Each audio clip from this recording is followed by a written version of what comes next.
أعوذ بالله من الشيطان الرجيم بسم الله الرحمن الرحيم فصلى رب البشر على سيد البشر محمد البشير الذي جعل يبشر البشرية أمي ألفو كألا ولنملو كسولي أنا بلي باكا أمينة الديني عبد الله دي أني أمينة الدين ani madine kaw ka bili ba jebami na togofola abi adamadin nafa jebami na togofola nemi kan o ne togo be sanuya ni kata ami ala fo ka soli ke aminata deka bi anton ka rendez-vous di an filɛbaga jama bɛɛ lajɛlen an ko bi ani belebeleba dɔ bɛna kɛ ɲɔgɔn fɛ an y'a émission spéciale Ramadan.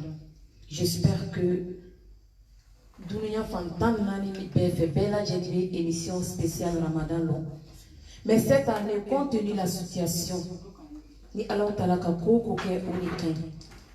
Émission bedamine. J'espère que ni ma fille ni ma nine ame 4e édition na ni sanina. 100 amanya émission spéciale Ramadan ke. Sanna ala la jarabiyat benajiyeka. Avec le Covid-19, on a décidé qu'à déconfinement nanake, mais à ma ban. Déconfinement tchoyaoula, on a essayé qu'à na keni anya bilibili badoyi, qui n'est plus même plus à représenter. Nous chèque, fait chèque, en zomana konate deni. Nous Aboubakar Konate, chèque Aboubakar Konate, qui est connu par son nom de tafsir, Inch'Allah. Ano le bena nyogon baru nyogonya bi. Donc, ne ke l'intérêt ni nya sheku bien, ni ntagama nyogon bien, ni mbaru ke nyogon bien. Amina damine, anya shek bien, anamba bien, lui asetu sisi, serebali ni nebali, ame foli dama, maman spéciale Ramadan, lui asetu sisi. Ananya mukadamu be nyogon buria. Ananya Choukou be nyobula ananya mwalimu be nyobulu no Sheikh Israël wal Miraj Ibrahim Bamba anya Cheikhou ya lagari no Abdallah Fofana anu fana be nyofe.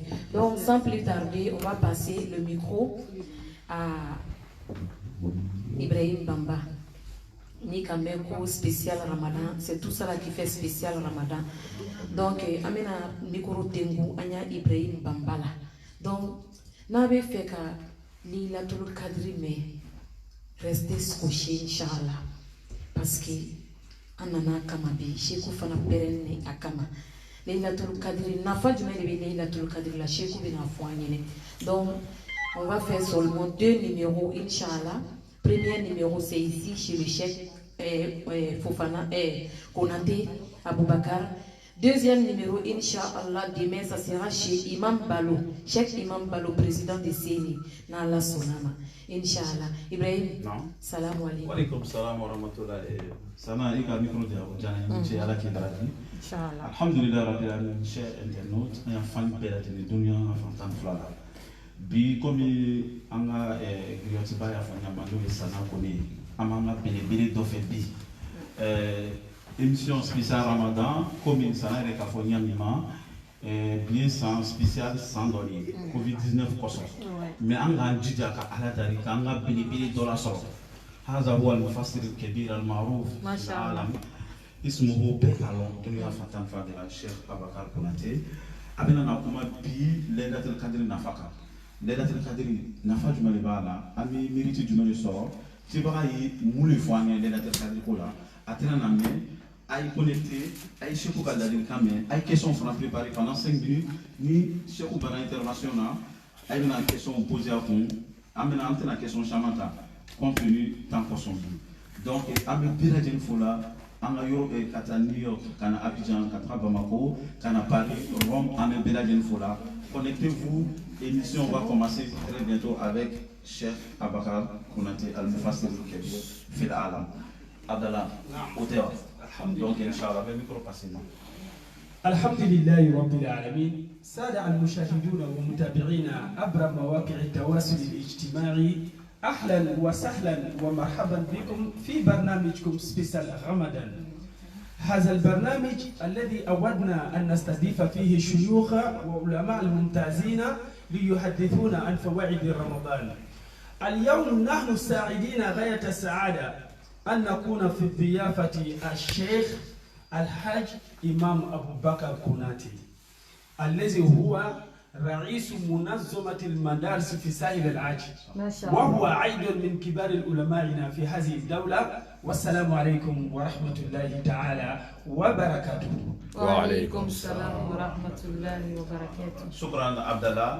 سنة متى أنا ميكرو الشيخ أنا ميكرو ديما إلي كنا نساني عندوني نزيكو فيتيني pendant 30 secondes et ay bela jeni connecté yani doni moins d'une minute micro benatimi anga belegre buru abena kuma laylatul qadr nafaka sana otawa inshallah c'est kana kene sana doni ni zikru fitine pendant 30 secondes.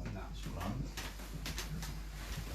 Ambi ala tando mumini jamauyo ondumbi ala tando ni tando go nyumanye ambe ala tando silama jamauyo ondumbi ala tando ni tando go nyumanye salamu ale ya limami salamu ale he ya likadi isalamu ale azumanaka kuna wolo isalamu ale ya limami isalamu ale alakira kanumbaga isalamu ale ya limami isalamu ale alakira tobi chemi bulu salamu ale ya limami ninyi kabaro ye special Ramadan mi fe ki ala ko kuma fo ya limami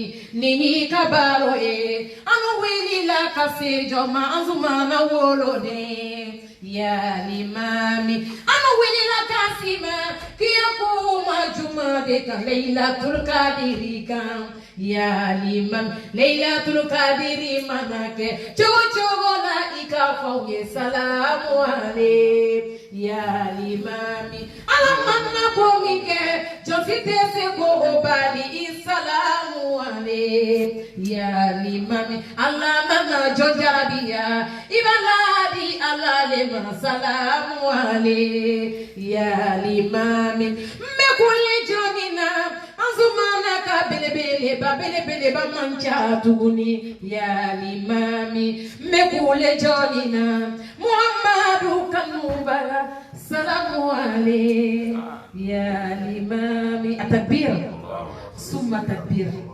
Émission spéciale Ramadan à flé barao à partager barao en oulilan de kola tuguni de donc à y rester en ligne Inch'Allah. Amena micro di anya bili bama no échec Boubacar Konaté Inch'Allah. Check tafadhal mashkour.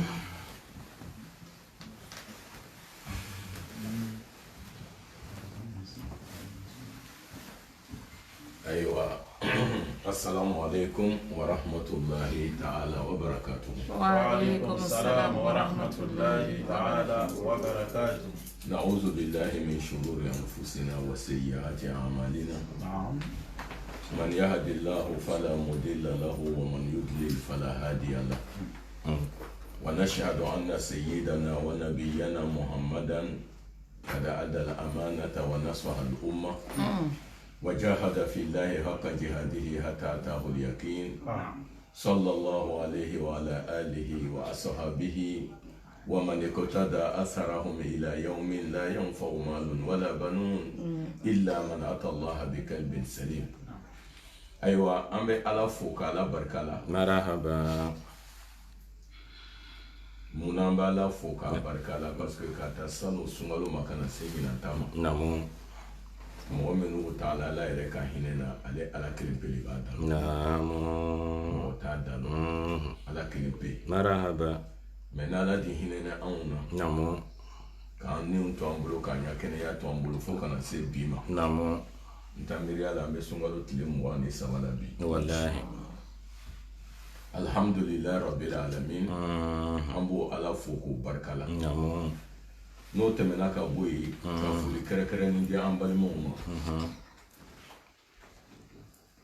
foli min dan t'a la ka foli di n balimacɛ fila nin ma يعني تكلم بعربية فصحى ما شاء الله يعني فجعل يعني أبداني تتحرك من هذه الظروف فنشكره على هذه المبادرة وهذه المكالمة شكره الله لك آمين وأطال الله بقاءنا آمين آمين ويعني حفظنا من جميع الأوبئة التي نراها في العالم في هذا العصر آمين يا رب علي بيعلم عن جميعنا نصو جابانا دون بغاكا تشا فرانسي كونو باريا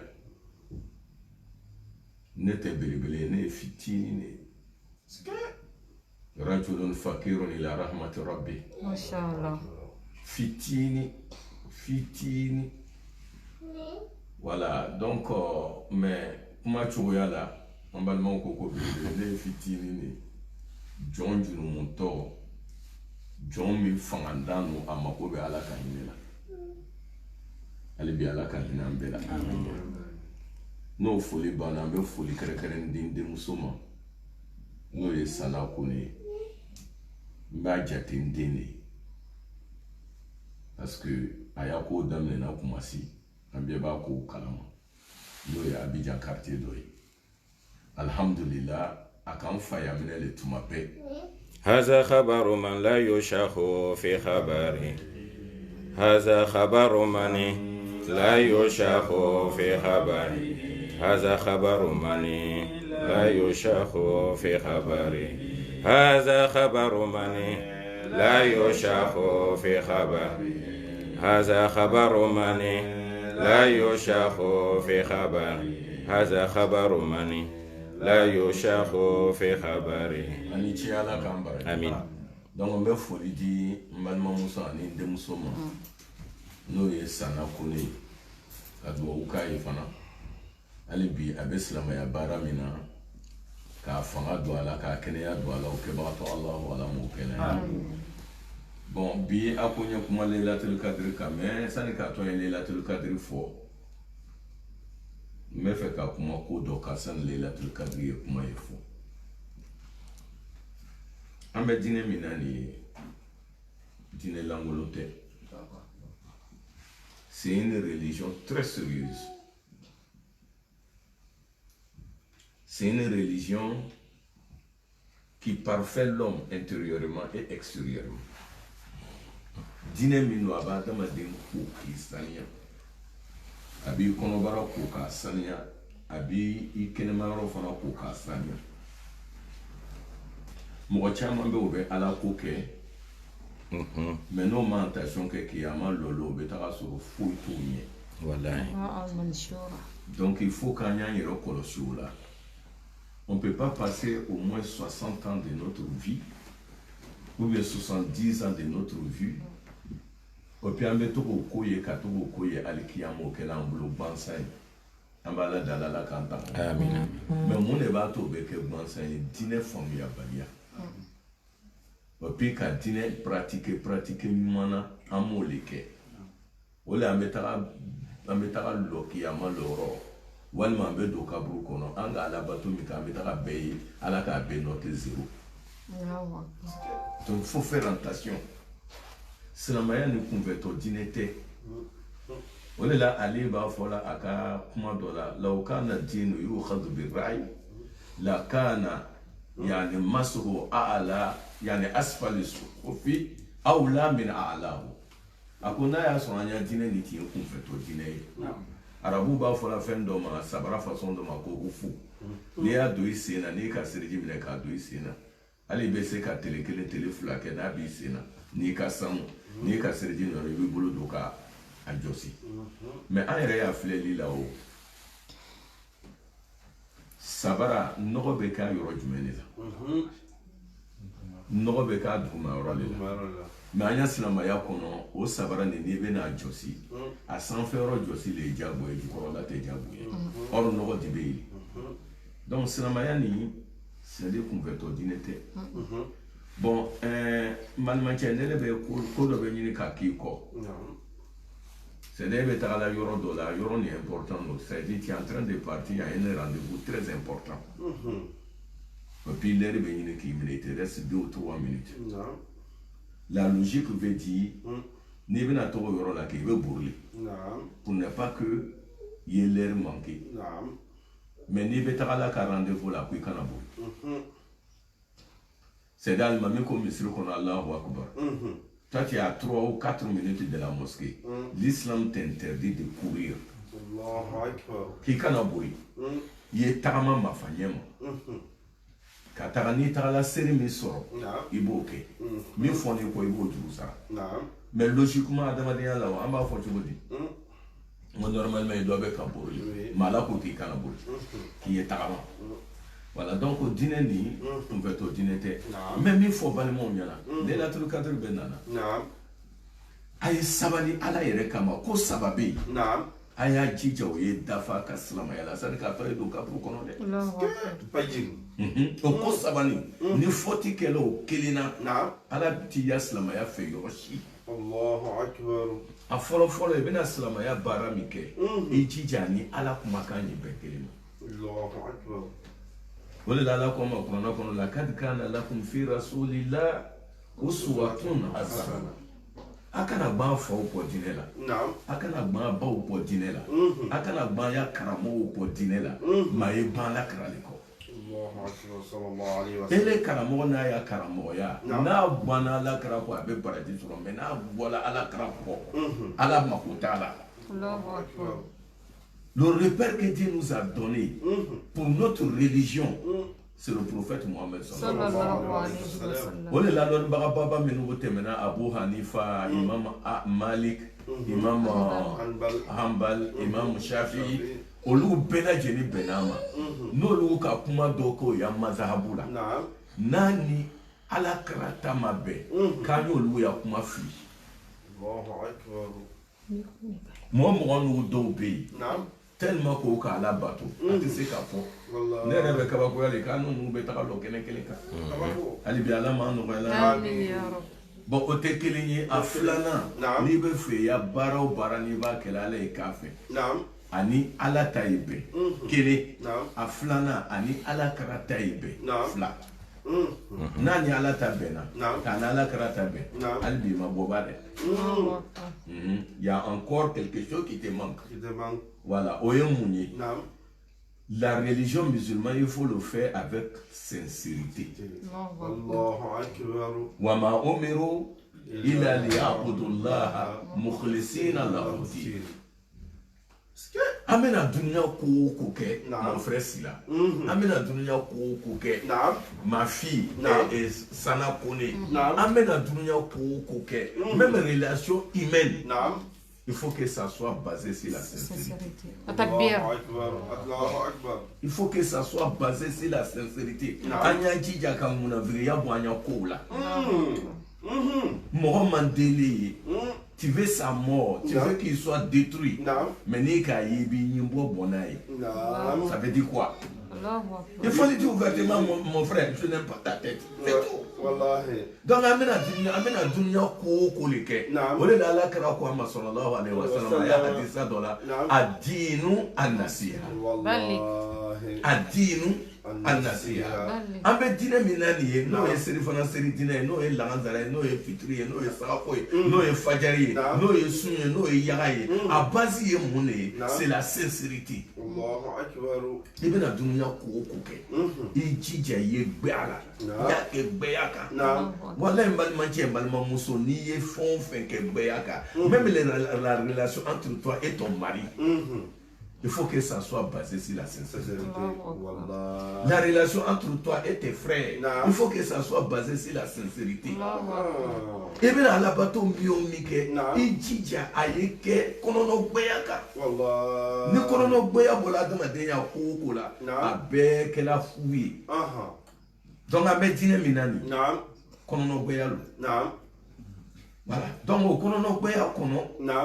adamadenya min n'an b'a ni ɲɔgɔn ci n'a b'a ni ɲɔgɔn cɛ an bɛna fɛn o fɛn de kɛ dunuya kɔnɔ an y'an jija k'an kɔnɔ gbɛ par exemple ne bɛna taga mɔgɔ dɔ sɔrɔ o tigi kɔnɔ gbɛn tɛ ne le non kan'ale filɛ non kan'ale filɛ ala kira ko ma la yakunu ahadukum imma yaqulu in ahsana nasu ahsantu wa in asa'u asatu walakin watinu anfusakum in ahsana nasu an tuhsinu wa in asa'u an tajtanibu isa'at takbir akabe fo kan na ke mɔgɔ nɔfɛ mɔgɔ ye naamu quand y'an jija o on n'a qu'à prendre l'indépendance individuelle et l'indépendance collective naamu ni mɔgɔw ka ɲuman kan kana fɔ ko biɛ bɛ nin kɛla ko ne fana bɛ dɔ kɛ non Allahu akbar est-ce la France ya parce que bɛɛ lajɛlen bɛ muso bɛɛ k'o ya relation kɛ n'o cɛw ye weekend dɔrɔn e fana donn'o la non la yakunu ahadukum imma a kana kɛ k'a fɔ ko mɔgɔw bɛ ɲuman na e fana bɛ taga dɔ kɛ yen sans ka recherche fitini i t'o kɛ non ni mɔgɔw bɛ ɲuman kɛla tugu o kɔ mais ni mɔgɔw donna kojugu kɛli la ala kɛra ko k'i yɛrɛ ma bɔ Allahu akbar takbir a tigi a y'a rang social bonyana cogo cogo i yɛrɛ ma bɔ a la parce que a tɛna don kaburu kelen kɔnɔ wala n'an ban'o la sisan n'a y'a sɔrɔ k'a fɔ an y'a kɛwalew an bɛna dunuya ko o ko kɛ relation humaine n'a gbɛnnen don n'a gbɛla si c'est sincère wala an bɛ sɔrɔ ka se Laylatul Qadr ma Allahu akbar Laylatul Qadr ala ka a ko fɔ kuranna kɔnɔ sani k'a to an ye taga hadisaw ta an b'a daminɛ kuranna ala ko di kuranna kɔnɔ a ko inna anzalnahu fi laylatil qadr wallahi bon alu ya silamaya base ye kuranna min ye kɛ ne ala ko kuranna jigi ka bɛn laylatul qadr le ma kuranna ya di da koyi laylatul qadr ni kuranna jigila ka bɛn o le ma dɔw bɛna fɔ mɛ kuranna jigila ala kɛra ma sanji 23 mɛ mun na ala b'a fɔ yɔrɔ la k'ale ka kuranna jigi laylatul qadr malimacɛ n b'o walawala i ye kuranna jigila étape 3 a étape fɔlɔ ka kuranna bɔ lahul mahfuz la ka taga n'a ye mɛlɛkɛw ka arikaba n'a tɔgɔ ko Beitul Izza o jigili bɛ yen o ye étape fɔlɔ ye kuranna bɔla Beitul Izza la ka n'a di alakira ma o fana ye deuxième étape ye ka bɔ alakira fɛ yen sisan k'a se an n'u ma o ye troisième ye est-ce que a faamuna wa voilà mais ka kuranna bɔ Beitul lahul mahfuz la ala bolo ka n'a bila Beitul Izza la o kɛla fi Laylatul Qadr Allahu akbar konate o de kosɔn ala b'a fɔ la inna anzalnahu fi Laylatul Qadr bimana anzalna al-Qur'ana min lawhil mahfuz ila Beitul Izza fi Laylatul Qadr kuranna jigila ka bɔ lahul mahfuz la ala bolo ka na di Beitul Izza la o kɛla Laylatul Qadr la bon maintenant kuranna bɛ to Beitul Izza la sa ni événement min kɛla ala kira fɛ yen sallallahu alayhi wa sallam ala b'a fɔ Jibril ɲɛna bon o kuranna partie in tɛ bɛ jiginna ala kira kan donc o de kɛla sanji 23 kuranna ye jigi ka bɔ Beitul Izza la ka na di ala kira ma a ye jigi ka na di ala kira ma o de bɛnna o étape bɛnna sanji 23 mais k'a bɔ lahul mahfuz la ka na bila Beitul Izza la o bɛnna fi Laylatul Qadr o ye Laylatul Qadr ye donc an ko y'a base par exemple n'a fɔra ko la constitution de la France ou bien la constitution de Côte d'Ivoire comme an b'o jamanaw le lɔ ko a rédiger la lontigi sina est-ce que lon tɛ bonya ko ye ou bien n'a fɔra ko indépendant de la Côte d'Ivoire k'o tala lontigi sina an t'o bonya o voilà an n'o silamɛw anw y'a ko bɛɛ lajɛlen a bɛɛ lajɛlen kɛla ala bolo ka bɛn Laylatul Qadr le ma et puis ala bɛ ko bɛɛ ɲɛnabɔ ka bɛn o lon de ma Laylatul Qadr c'est-à-dire latigɛ su o Laylatul Qadr ale bi ala bɛ kuma na o Laylatul Qadr bonya joli le b'a la a fɔlɔ fɔlɔ kuranna jigila ka bɛn a ma o tɛ bonya fɔlɔ ye ala ma ban dɛ a ko Laylatul Qadr la ko tanazzalul malaikatu wa ruhu fiha bi idni rabbihim min kulli amr salamun hiya hatta matla'il fajr mais an kana taga vitesse la نعم laylatul qadri نعم ala nana fo khairun min alf shahr شهر donc laylatul qadri a bonya tɛ se ka ɲɛfɔ balima silamɛw laylatul qadri bonya fɔlɔ kuranna jigila la o tɛ kelen ye wa a filanan laylatul qadri bonya filanan tanazzalul malaika نعم mɛlɛkɛw le bɛ jigin laylatul qadri la ka na dugukolo fa lɔnnibaga dɔw y'a yira tellement que mɛlɛkɛw bɛ caya laylatul qadri la k'a ka siya ka tɛmɛ dugukolo bɛlɛkolo kan الله أكبر mɛlɛkɛ min bɛ jigin ala bolo parce que ala yɛrɛ mɛlɛkɛw da ala kelen pe de b'a da la wa ma ya'lamu junuda rabbika illa huwa Allahu akbar.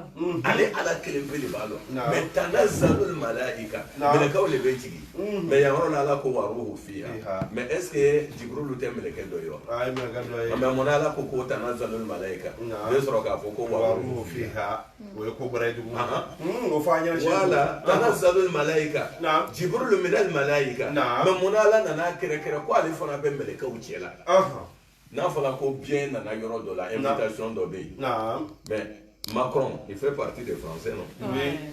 mais si on dit Macron même était là était là. Ça c'est un autre parti. est-ce que c'est pas un homme Oui. Ça c'est un homme. mais mun na an b'ale kɛrɛkɛrɛ Non. parce que ale y'a bonya ni mɔgɔ tɔw tɛ Pas kelen ye. Wallah. Voilà, Ivoiriens bien qu'à nous sur le on dit le président Alassane Ouattara même était là. نعم. Ale ye mɔgɔ le ye dɛ adamaden don mais ale mɔgɔ tɔw tɛ kelen ye. Voilà, ala ko la wa ruhu fiha. Jibril ni mɛlɛkɛ tɔw tɛ kelen ye parce que c'est le président des anges. Mɛlɛkɛ o mɛlɛkɛ n'ala k'a dilan a bɛɛ ya commandement bɛ Jibril de bolo. الله أكبر. La ilaha illallah, la ilaha sebe alaye.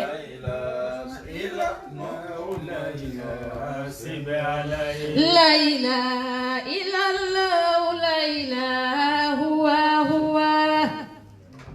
Illallah, la ilaha illa ilaha amatubi alaye, la ilaha.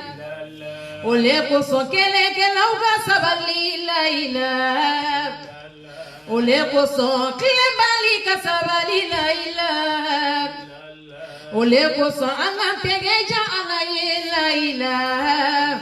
Konati ya fonge kanga sira alange, la ilaha. La ilaha Laylatul Qadri, la ilaha Laylatul Qadri lona anga ala wele. Ole koso anga